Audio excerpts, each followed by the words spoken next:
Seguimos en Loma Cabará y en este capítulo les mostramos los últimos vestigios que quedan de la loma fundacional de Asunción. En el subsuelo se encontraron objetos que nos remontan a la época de los guaraníes y también a la época colonial. A mis espaldas está el Palacio de López, que también ocupaba la Loma Cabará. Enfrente del palacio se levanta un edificio que mata el paisaje del centro histórico.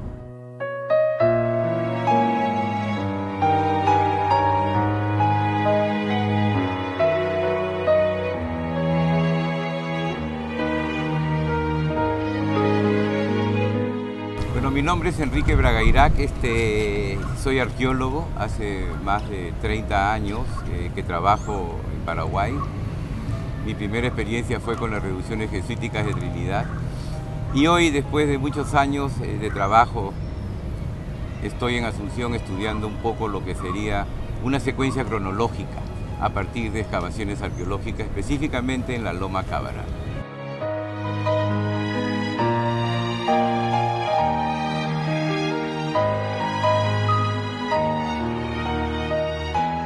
La Loma Cabará históricamente es la fundación de Asunción, el lugar donde se fundó la fundación de Asunción a partir de un cuartel.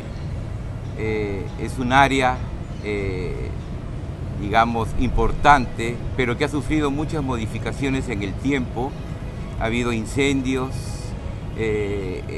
si uno lo mira dentro de lo que es la arquitectura, digamos, lo que es la parte espacial, esta es la única ciudad que no tiene un patrón español desde la plaza central, sino que empieza a crecer desde una loma y un cuartel.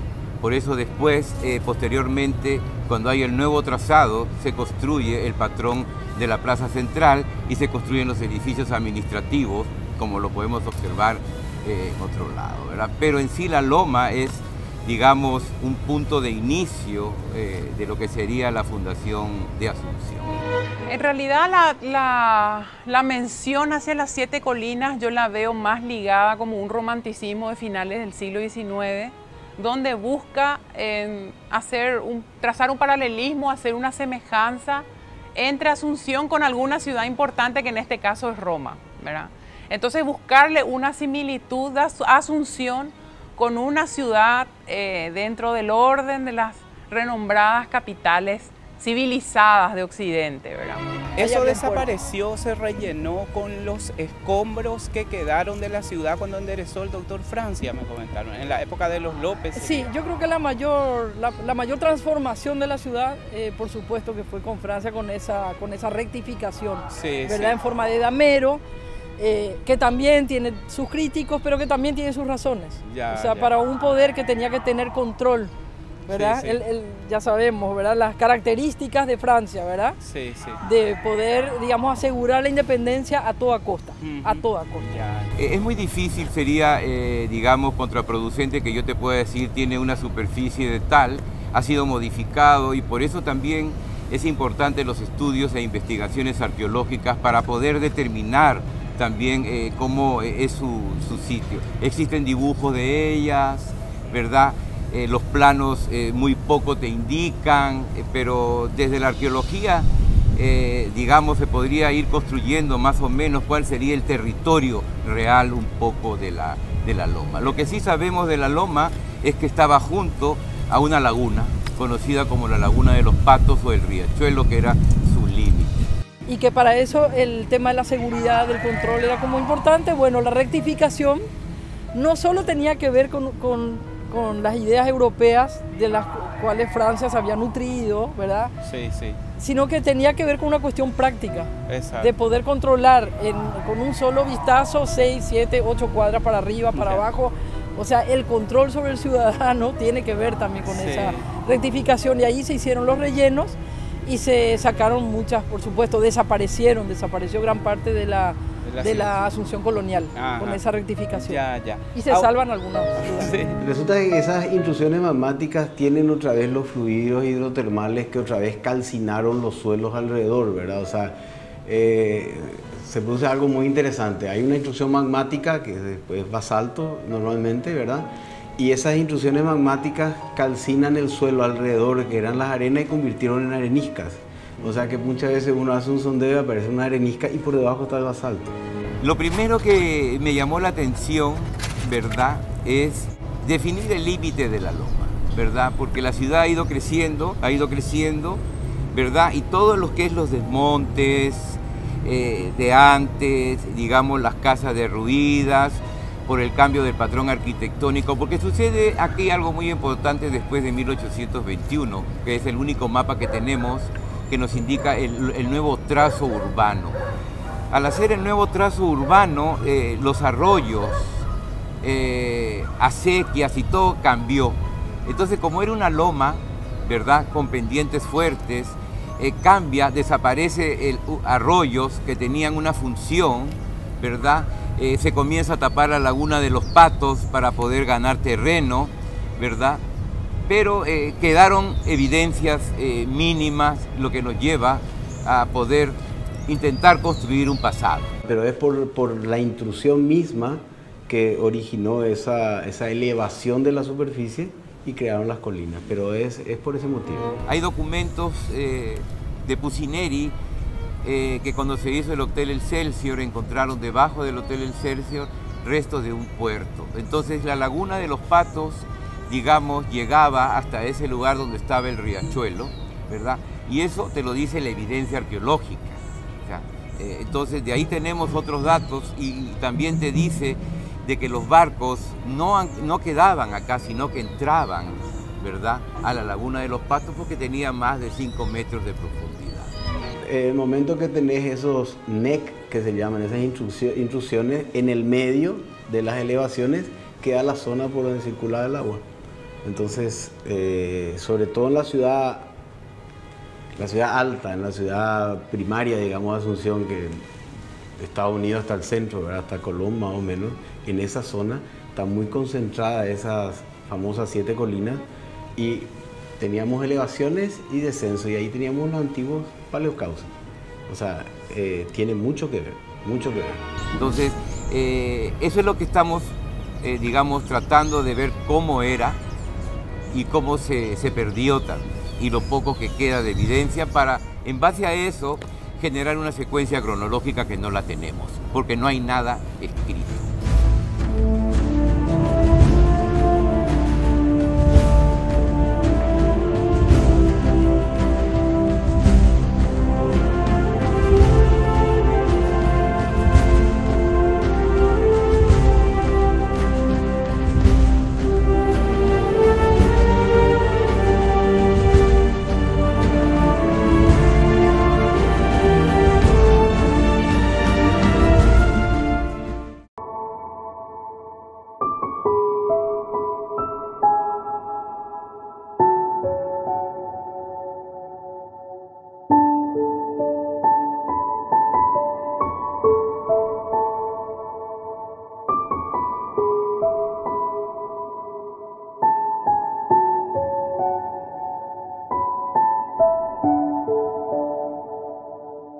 Eso llevó, digamos, a la destrucción, podemos decirle no destrucción, sino a que desaparezca la laguna. ¿Por qué? Porque todos los arroyos, digamos, son lomas con mucha agua, y hoy día cuando llueve uno lo ve cómo la escorrentía viene hacia estos lados, ¿verdad? Viene hacia acá fuertemente, raudales grandes.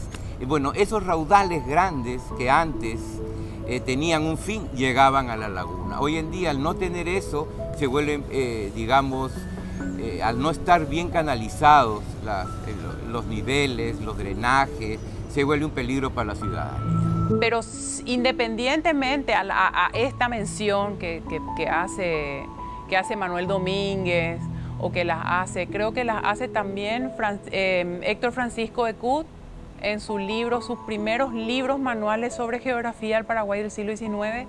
Él también menciona estas cuestiones sobre las 7 colinas, pero lo que no se puede dejar de lado es que la partida demarcadora ya trabajó sobre no solamente sobre las 7 colinas de un modo romántico, sino además con narrar una Asunción diferente.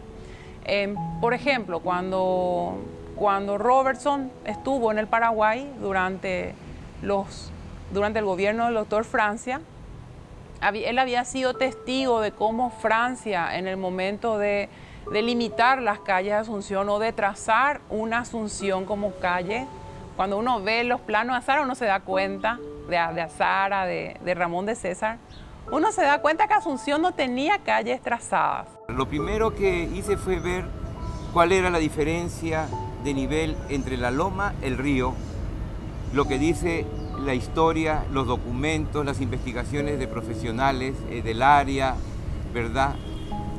Entonces me di cuenta de que era más importante primero encontrar un límite y de ahí definir también qué metodologías iba a usar para buscar, digamos, la cultura material que iba a asociar a esos, la loma y todo. Entonces, a partir de ahí tracé una metodología específica para diferentes lugares, ¿verdad? Pero como una de las cosas, esto estaba rellenado, era muy peligroso bajar. Sino que las calles, la principal eran los caminos reales, o donde salían los caminos reales, pero no estaban perfectamente trazadas las calles. Cuando Francia termina por trazar las calles y abrir como salidas de las lomas hacia el río, entonces estas calles trazadas por Francia terminan convirtiéndose en canales de torrentes lluvias que además empezaron a terminar la demolición de muchas de las casas que estaban sobre las calles que él delimitó. Cuando uno hace una excavación convencional, tiene que abrir mucho para ir encontrando restos y en base a eso, restos de cerámica, huesos, lítico, en fin, todo lo que vivió antes, lo que se usó antes. Entonces, digamos, en la primera pude definir, en la segunda excavación realizada, ¿verdad? Ya con mayor, ¿cómo puedo ponértelo en un idioma bueno? Con mayor materiales de referencia, ¿verdad? Ya utilicé, digamos, equipo pesado, ¿verdad?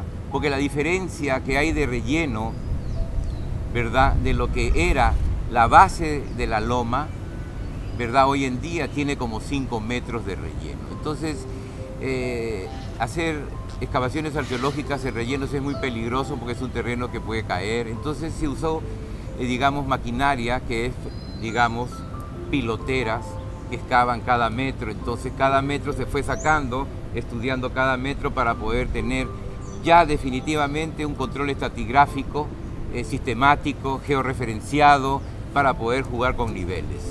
Lo que pasa es que eso viene de estudio del doctor Vera Morínigo, del doctor Palmieri, que estos geólogos estudiando encontraron ciertos puntos de esa instrucción magmática y luego, a medida que se iban haciendo los estudios de suelo para las diferentes obras de Asunción, se iban determinando. Surge el acta. ¿Cómo llegamos al acta? Que tenemos aquí la copia, ¿verdad? El acta. Claro, después, eso que te estoy diciendo de la pelea con Ruiz Galán es todavía antes. Sí, es para que él muchísimo asuma como de todo. jefe de plaza. O sea, Sí. ahí incluso se llamaba capitán y alcalde. Así Sí. figura en los documentos, ¿verdad?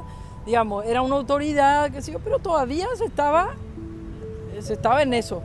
Hasta que llega la Real Provisión de 1537, y yo creo que para Ruiz Galán habrá sido el peor castigo de su vida.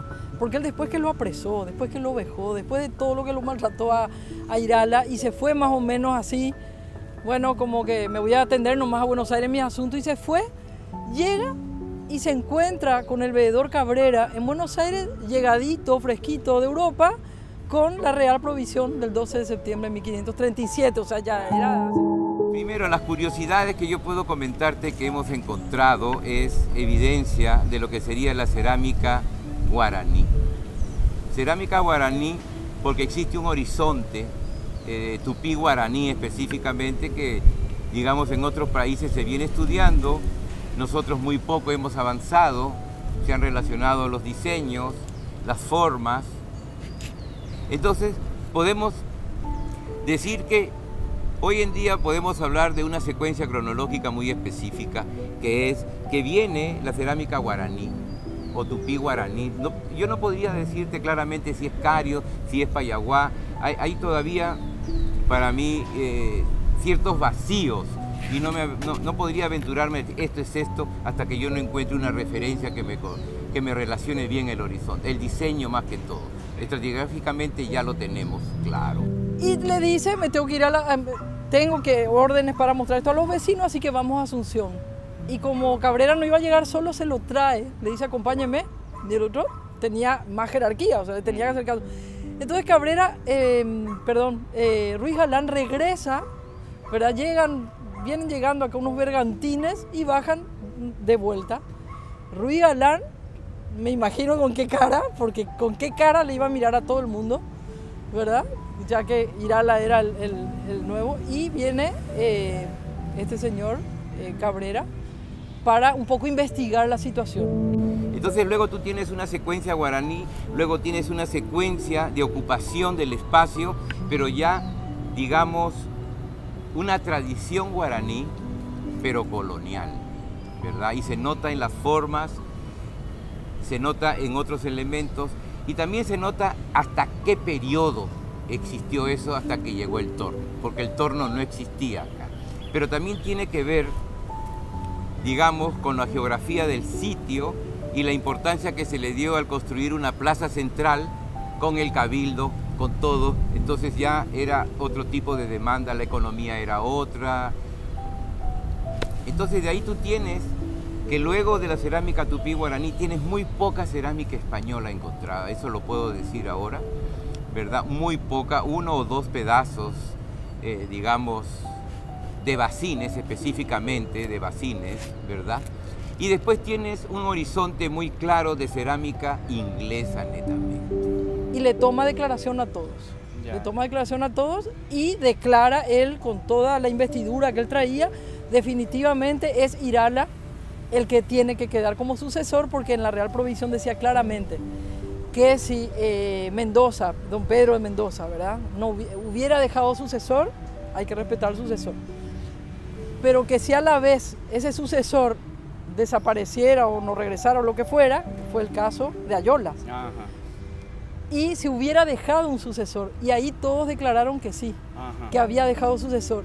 E Irala, que era muy hábil, como te digo, no en vano, tendría que ser él el fundador del Archivo Nacional, sí, porque en definitiva todos los papeles bien ordenaditos, él saca la orden que él tenía claramente, todas las instrucciones de Ayolas. Entre los pocos elementos que tenemos cerámica dígito corrugada, ¿verdad?, trabajada con manos, digamos, diseños de blanco sobre rojo, cerámica incisa, muchas de ellas con aves, que es algo que me llamó mucho la atención, ¿verdad?, porque estamos cerca del río.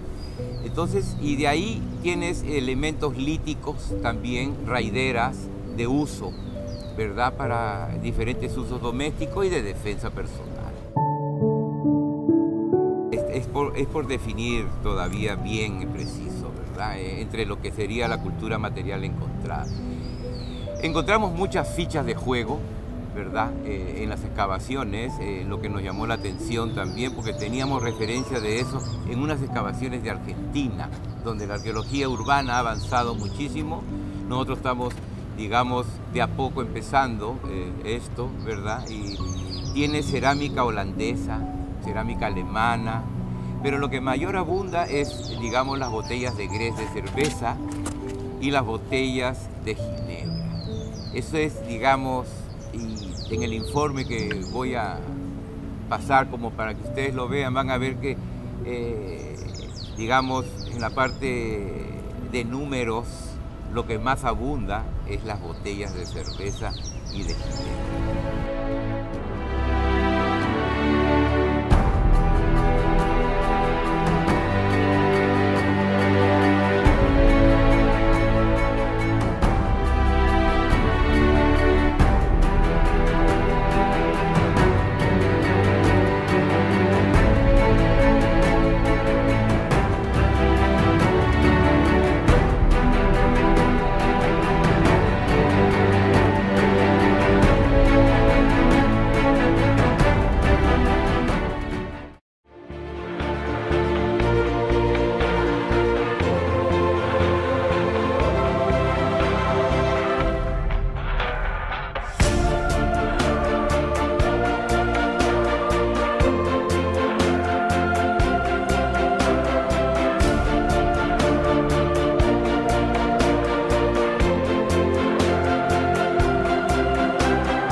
creo que estas investigaciones últimas que se han realizado, ¿verdad?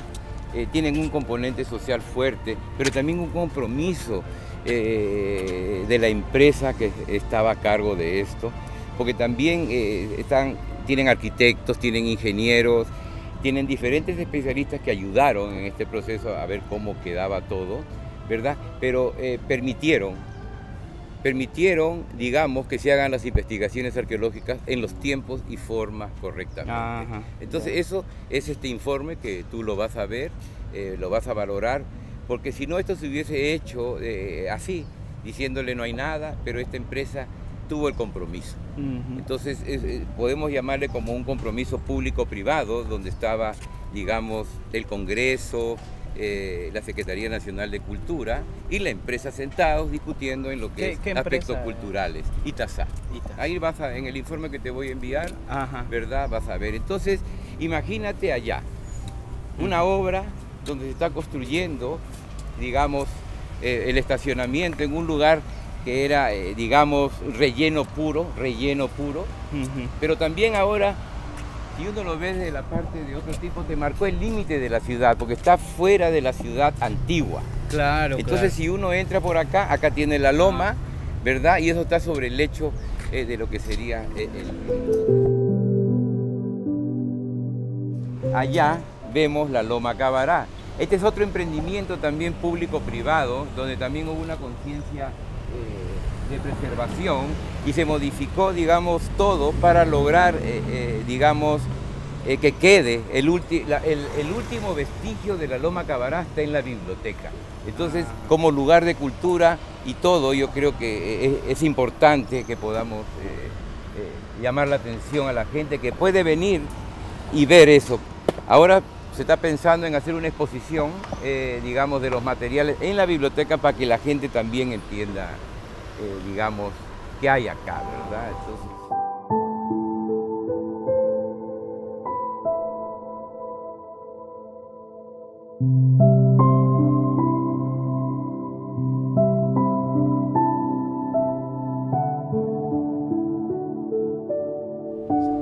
este muro que ustedes ven ahí es, digamos, un muro de contención que se hizo para construir el Estadio Comunero. Pero imagínense, el Estadio Comunero se construye encima de un lugar donde estaba la antigua, digamos, pues el antiguo fuerte, pueden haber habido otras evidencias, se perdió el punto de referencia de la fundación, ¿verdad? Entonces, lo que nos queda a nosotros, los arqueólogos, somos los detectives de la historia. Nos queda que en base a pocos elementos poder darle forma de nuevo a ese episodio o de lo que hubo antiguamente acá. Ahí observamos el límite, digamos, de lo que fue el Estadio Comunero, pero más acá, si nos movemos un poquito más acá, vemos la Loma Cabará, de lo que quedó de la Loma Cabará. ¿Qué vemos acá? La loma, ahí está la Loma Cabará. Esto es lo que quedó de la loma. Cuando yo excavé acá, a los 2 metros, metro y medio, ya había agua. Antes no había la costanera. Cuando apareció la costanera, ahora ya no tengo agua yo, entonces puedo excavar un poco más. Bueno, lo que estamos observando acá es lo último que nos queda de la Loma Cabará, ¿verdad? Este edificio, digamos, en su concepción arquitectónica, respetó el patrimonio, ¿verdad? Readecuó un poco el juego espacial para que se preserve lo último que nos queda de la fundación de Asunción. Esta es la Loma Cabará, aquí se fundó Asunción. Y acá ustedes pueden observar lo que queda de cómo era. Hay una diferencia de 7 metros sobre el lecho del río, de la parte alta. Y lo que están observando arriba es el muro de contención que fue hecho para construir el Estadio Comuneros. Entonces, en los restos de los escombros encontrados, se encontraron también, digamos, parte de piedras de los antiguos cimientos de la Iglesia de la Encarnación.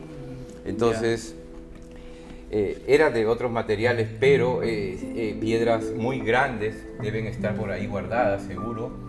Entonces, acá tenemos el el inicio de Asunción. Ahora, la vegetación autóctona que se ve en este lugar, un poco son árboles nativos, ¿no? Esto ha sufrido mucha transformación, ¿verdad?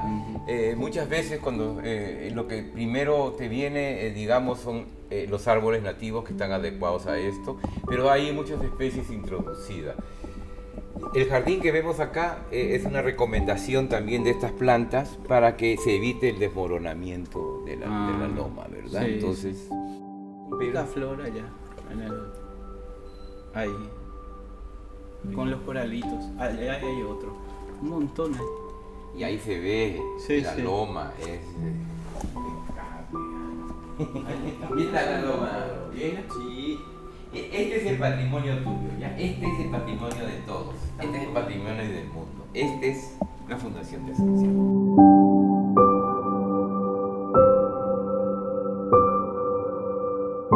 Esto que tenemos acá es la última evidencia del patrimonio de todos, del patrimonio nacional y regional, porque desde acá, digamos, se le denomina Asunción madre de ciudades. Desde esta loma nacen muchas ciudades importantes hoy en día. Desde esta loma se crea Nuestra Señora de la Asunción. Y este es el último vestigio que nos queda.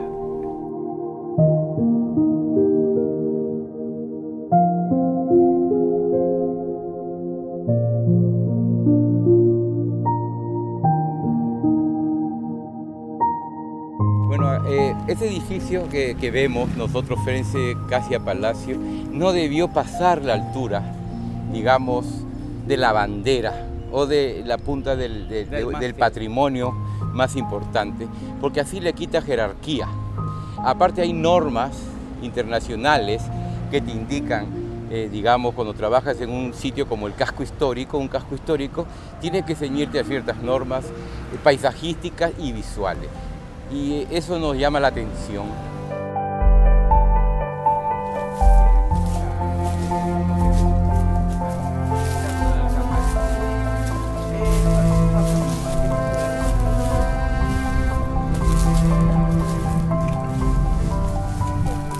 Bueno, Pedro, acá estamos ahora parados encima de lo que nos queda, digamos, de lo que es la loma original. Este límite que tú ves acá al lado es lo que se construyó para hacer el Estadio Comuneros, ¿verdad? Y está encima de la loma. Entonces, ese sitio ha sido disturbado, pero consideramos que en algún momento cuando se tenga que hacer alguna obra o se tenga que hacer movimiento de contextos, se le llama así, ¿verdad? Podríamos encontrar algún material que nos ilustre un poco más a la historia. Y antes del Estadio Comuneros estuvo la Iglesia de la Encarnación. Digamos, la iglesia, puede haber estado el cuartel, no existen documentos que nos digan claramente qué hay. Esa es una de las debilidades que tenemos en esto. No hay documentos, no hay investigaciones, no hay mapas. Entonces, estamos, digamos, siendo detectives de la historia a partir de los pocos elementos que podemos encontrar. Por eso a veces tocamos puertas de amigos que nos apoyen, o como estas empresas que han estado apostando a la cultura, que han tenido un poco de preocupación, ¿verdad? Y hemos logrado encontrar un poco de información para construir nuestra secuencia cronológica. Ya, genial.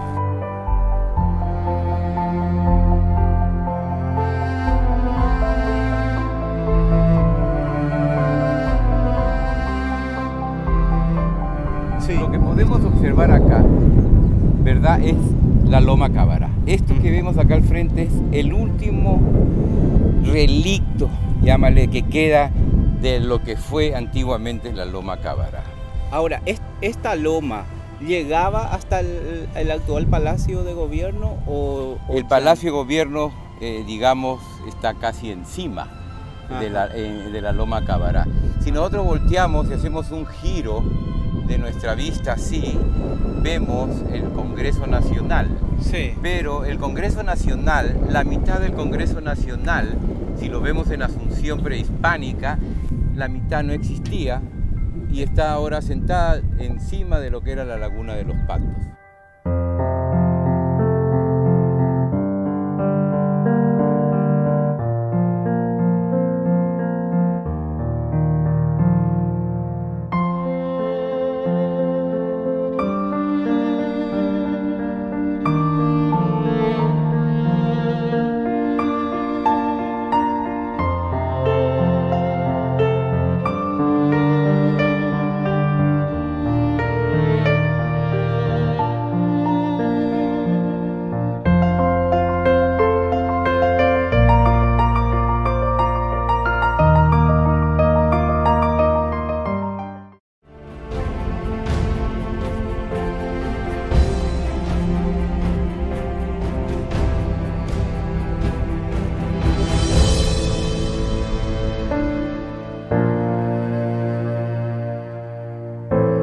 Este tronco que está perdido aquí en parte de la Plaza Mariscal López de Loma Cabará es símbolo de la crueldad y de la indiferencia.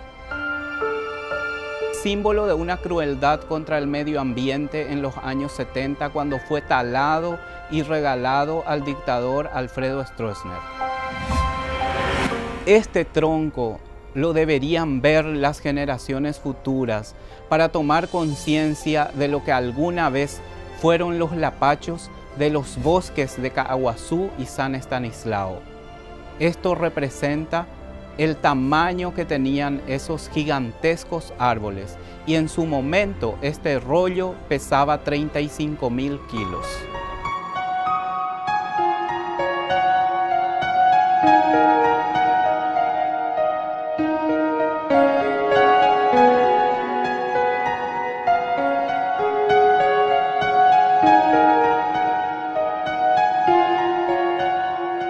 Digamos que no había vidrio, era una época, un horizonte del grés que le estamos llamando ahora, porque el vidrio todavía no ingresó porque era muy caro, ¿verdad?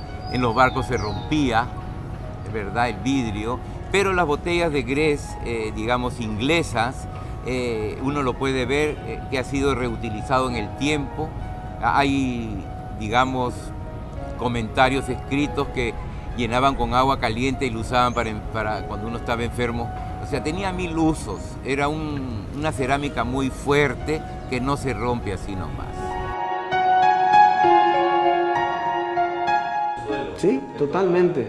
Eso es lo que nosotros hablábamos cuando la gente decía, ¿cómo vamos a sacar el suelo de la bahía para hacer la avenida costanera? Y quería devolverla a la ciudad lo que la ciudad le tiró a la bahía, pero sí se fue completamente. Hay en ese libro, el libro que te había comentado, con la ciudad verdía, hay unos cálculos aproximados de volumen de suelo, porque hay unos planos, Codasevi de 1869 y Frey de 1959, y se ve la diferencia de altura de Asunción en cuanto a lo que fue sedimentando. Es algo impresionante cómo se nota toda la cantidad de suelo que se fue de la ciudad a la bahía.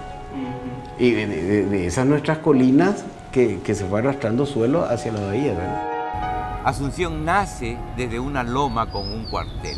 Entonces, las personas pudientes que accedían, digamos, ciertos elementos, no vivían en la ciudad, vivían hacia afuera, donde estaban todos sus, digamos, chacras o campos.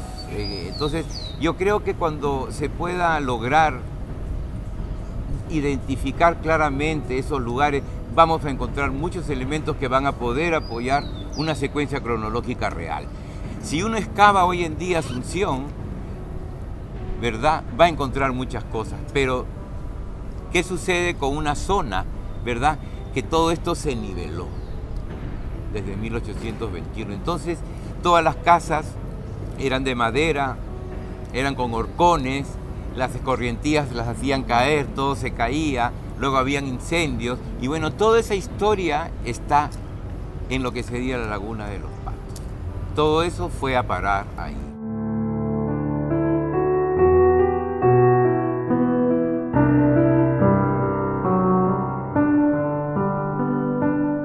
Hay veces que cuando los chicos vienen acá a la Casa de la Independencia, les explicamos que lo que ven hoy como presidente Franco en realidad era el paso de un arroyo, y que la dueña de esta casa, la señora Caballero Bazán, para ir a saludar a su amiga Juana María Lara tenía que pasar sobre un puente, porque durante las lluvias las calles de Asunción se convertían en potentes raudales. En esta obra de ingeniería, yo creo, Pedro, que dentro de la descripción de Asunción como un paraíso, porque finalmente cuando uno lee a Sara, cuando lee a Aguirre, cuando lee a Robertson dice que la calle parece una ciudad bombardeada. Durante toda la época de Francia la ciudad parecía una ciudad bombardeada porque había escombros por todas partes de los propios españoles que vivían en el casco central de Asunción, o que habían estado presos, exiliados, que se habían ido al interior inclusive a vivir, y que se habían quedado las casas ruinosas. absolutamente estaban protegidos porque estaban en una meseta con unos barrancos y era inexpugnable. Tenían visión al río para proteger de cualquiera que viniese por agua y de cualquiera que viniese por suelo. Muy inteligentes fueron para elegir la ciudad, el lugar de Asunción. Sí. Bueno, ahora estamos como todo investigador en arqueología o en las ciencias que recauda datos y en este caso con la cultura material. Nosotros estamos en una etapa de laboratorio para identificar claramente una correspondencia con diseños, formas, manufactura, con otras investigaciones arqueológicas de Brasil, por ejemplo, que es el caso que ellos también tienen tupí-guaraní. O sea, los tupí-guaraní eran, digamos, tenían un territorio muy grande, ¿verdad? Luego tú tienes que en Argentina ellos vienen desarrollando una arqueología urbana fuerte porque allá no se puede remover los contextos de la ciudad, como en este caso estamos en el casco histórico de Asunción, ¿verdad? Cualquier movimiento de tierra, cualquier obra que se haga acá, tiene que tener un estudio arqueológico previo para hacer un rescate arqueológico, estudiar e ir construyendo nuestra propia historia, porque no hay una secuencia cronológica real de lo que existe acá. Entonces yo creo que estamos iniciando despacio, pero seguro en definir qué horizontes forman parte de Asunción. Y trazadas con ruinas y con profundos surcos que habían hecho las lluvias torrenciales. Aún así, Robertson dice, describe siempre Asunción como un paraíso de plantas, de verde, de pasto, de rocío por las mañanas, de sol que se filtra a través de las hojas, de lianas colgadas. Y es don Carlos Antonio López al que le tenemos que entender como el primer gran constructor que tiene Asunción, porque es el que va a utilizar la fuerza del hombre además y los recursos del Estado que el Paraguay no tenía, ni independiente ni dependientemente de España, para rellenar, secar lo que hoy es lo que fue en ese momento la desembocadura al Pozo Colorado, nivelar la Loma Cabará, rellenar la Laguna de los Patos y construir los grandes muros para la defensa contra las inundaciones de Asunción. Entonces ahí es que Irala se convierte en jefe de plaza, pero va a pasar un tiempito hasta ese documento que tenemos hoy en día, que todos los ciudadanos y que invitamos a todos que vengan por favor a la plaza, al costado del palacio, ¿verdad? A mirar, porque en definitiva ese es el documento que nos da como nuestro certificado de nacimiento como ciudad. Realmente la ciudad de Asunción, ¿verdad? Hasta ese momento era un puerto y un fuerte. Digamos que cuando se construye el Congreso de la Nación, que está en la parte baja, fuera de la loma, ¿verdad? Que sería el lecho del río, digamos, una de las recomendaciones fue que el edificio, con el arquitecto Jiménez, que estuvo a cargo en el diseño, que se tenga que dejar, la única evidencia que tenemos de nuestra historia hoy, de lo que es la Loma Cabará, está precautelada como parte de un entorno paisajístico y arquitectónico, que es la biblioteca, que es un lugar donde se transmite conocimiento. Entonces yo creo que es el mejor lugar y fue acertada la propuesta, y creo que en algún momento ustedes la pueden observar. Ahí lo que queda de la loma.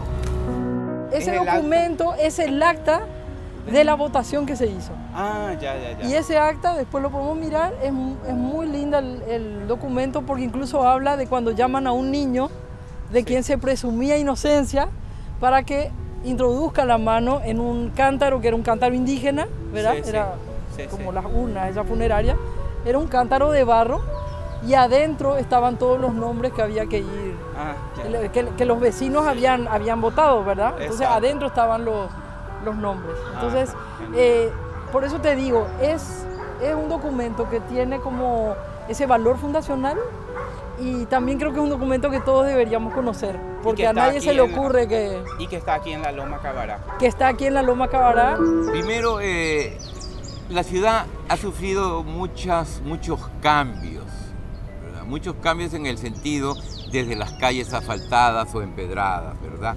Esto era, digamos, el límite de la loma donde venía un gran arroyo, por lo tanto es diferente al lado que está más allá de la Chacarita. Entonces, para yo, digamos, si me dices qué hago, yo tengo que hacer esto, pero tengo que crear contrafuertes para que soporte eso. Entonces, cuando se hace esta obra, se nivela un poco esta zona con un contrafuerte que está, digamos, a 4 o 5 metros de la base, era relleno todavía, pero se construye para amarrar, digamos, estructuralmente las avenidas que bajaban, ¿verdad? Porque el agua viene por ahí. Todavía hoy en día, si tú estás parado en un raudal, te estira hasta... Es lo fantástico de los nombres, que algunas veces sí, como historiadores nos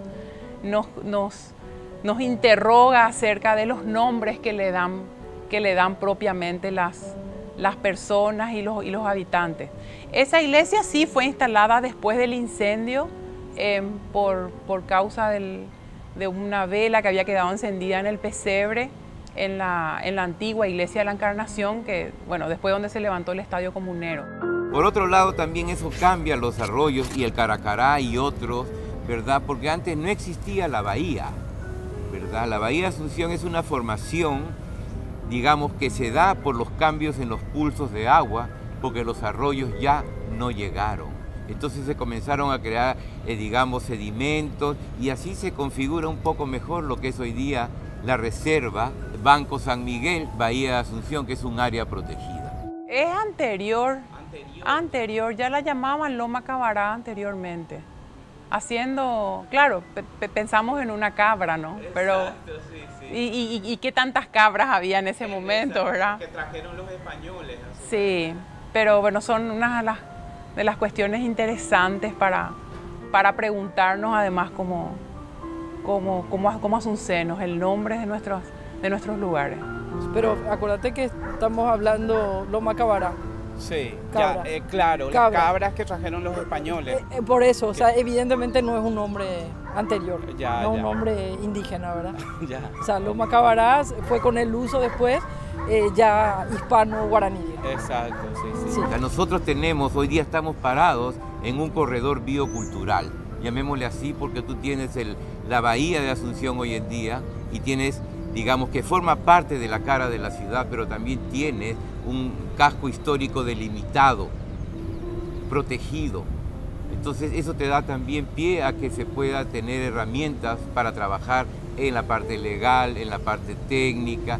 Entonces, yo creo que hay que verlo más integralmente y comenzar no a exigir, sino a tener en cuenta lo que sería el patrimonio cultural, cómo se tiene que intervenir, respetar un poco las leyes, porque a veces, digamos, hay modificaciones, la gente no conoce las leyes, porque no es porque no quiera, ¿verdad? Y no es que es atenta al patrimonio por desconocimiento, sino que lo modifica su casa, tira todo, pero hay otras gentes que de repente conocen y por una cuestión de costos pueden llegar a dejar de lado, digamos, la cultura material que nos puede apoyar en el futuro.